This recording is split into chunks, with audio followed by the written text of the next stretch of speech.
Hello dear students, you are welcome in this video.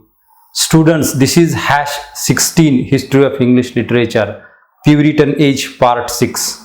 This part is based on the prose writers of Puritan Age. And friends, here we are talking especially about John Bunyan. We will talk about John Bunyan's life first and then his work. As we all know that John Bunyan is one of the most important writers in Puritan Age, because as we found John Milton, one of the greatest of English poets, in the same way we have one of the greatest of English allegorical writers, John Bunyan. So let's start with his life. As we know, the life of John Bunyan, from his own hands, he composed a book called Grace Abounding. And in Grace Abounding, we find his autobiographical elements. This book is religious autobiography. Very straightforwardly, we can call it as religious autobiography. And in this religious autobiography, we have information about his life. Where did he born? How he brought up? What were the major events happened in his life? How he grew up? Everything we found in this religious autobiography, Grace Abounding, which is published in 1666. He was born in a poor family. His father was a tinker, and later he also became a tinker. Now, what is tinker? Tinker is nothing but a person who travels from place to place in search of livelihood, and he works as a person who repairs the metal utensils from households, and from that he earns his or her livelihood. That person is called tinker. So he belonged to the family of tinker. Obviously his family was poor, and he got first schooling in his village. He went to the village school, and there he attended the school till he could write and read. So he was not well educated, just he was primarily educated, very poorly educated in his childhood. So that was his beginning. Then at the age of 16, he ran from his home. His father remarried or married second time to another woman, and with this hustle in the home, he ran away from his home and he joined the British Parliamentary Army in his age of 16. Then friends, in his teens, he married to a poor girl. The girl brought with her 2 books as a dowry. Here we have the names of that 2 books. And later, John Bunyan read these 2 books and influenced a lot. And from there we find his journey of a writer, his journey of a person who has tremendous imagination, tremendous power of imagination. So here we have the names of that 2 books. The one is The Plain Man's Pathway to Heaven, and the other is The Practice of Pity. These 2 books were important in his life, which brought him the enlightenment, which brought him the knowledge. So students, as we find, he started to read and write.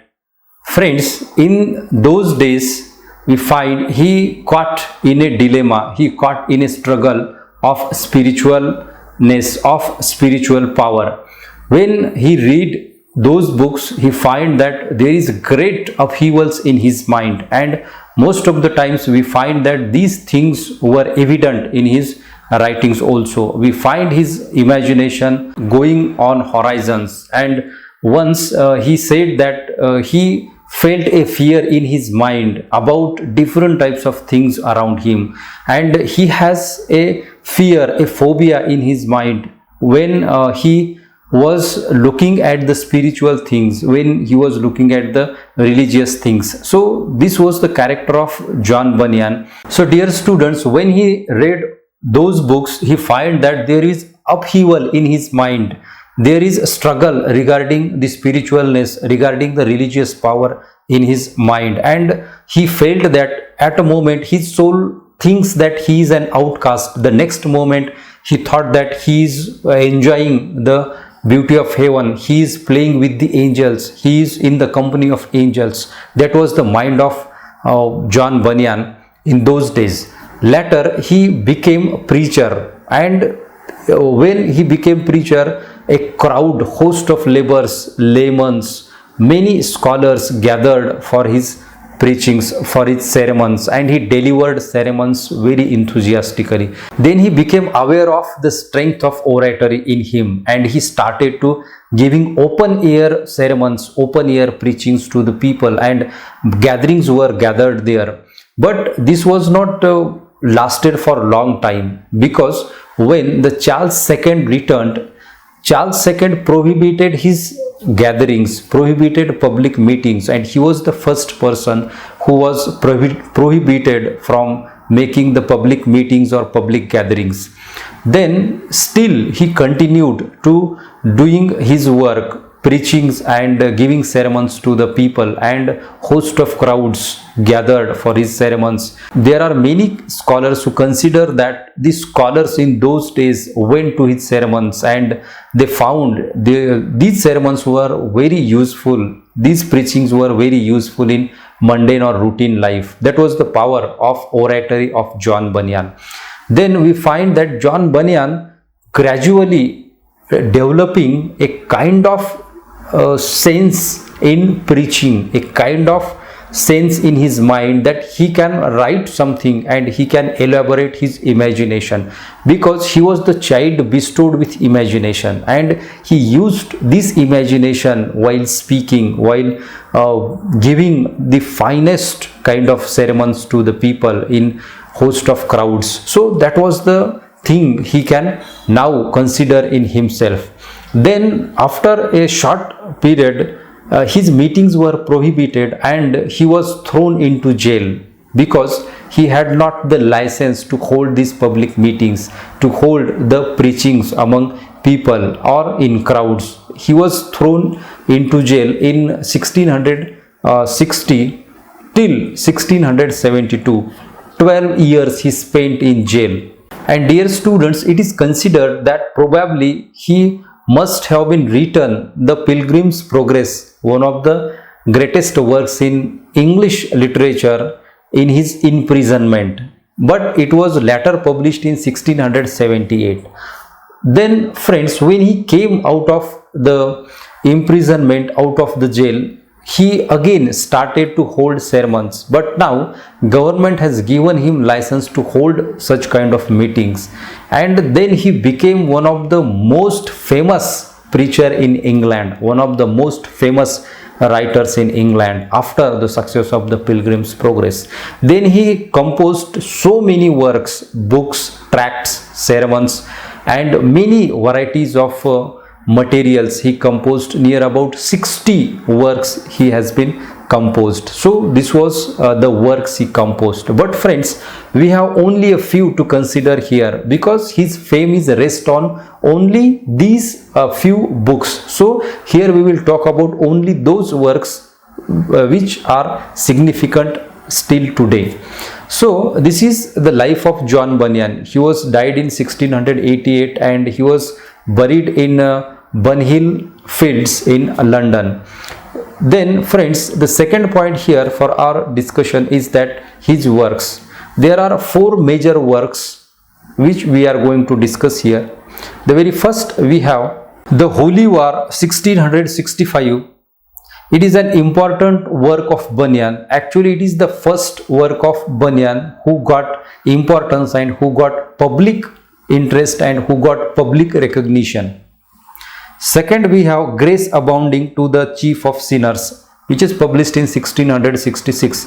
As we found that this is a religious autobiography and we collect a lot of information about his life in this work, Grace Abounding, and this becomes an important work because we find a very enthusiastic, imaginative writer in this work. Number 3, The Life and Death of Mr. Badman, which is published in 1682. Friends, this book is considered as the precursor to modern novel because it is a study of a fine character, or it is a character study, and we find that novel has gradually developed on these lines, the characters, different types of places, the same things we find in this novel, or we can consider it as the precursor to modern novel. Many modern elements which we found in novel are already there in this work. And friends, we have number 4, the most important work of John Bunyan, the most famous work of John Bunyan, The Pilgrim's Progress, which is published in 1678. This Pilgrim's Progress is nothing but an allegory. Now, allegory is nothing but again the symbolical representation of characters, people, places and different things in a work, and this is called as allegory. So allegory generally has two meanings. The first meaning is the literal meaning and the second is symbolic meaning.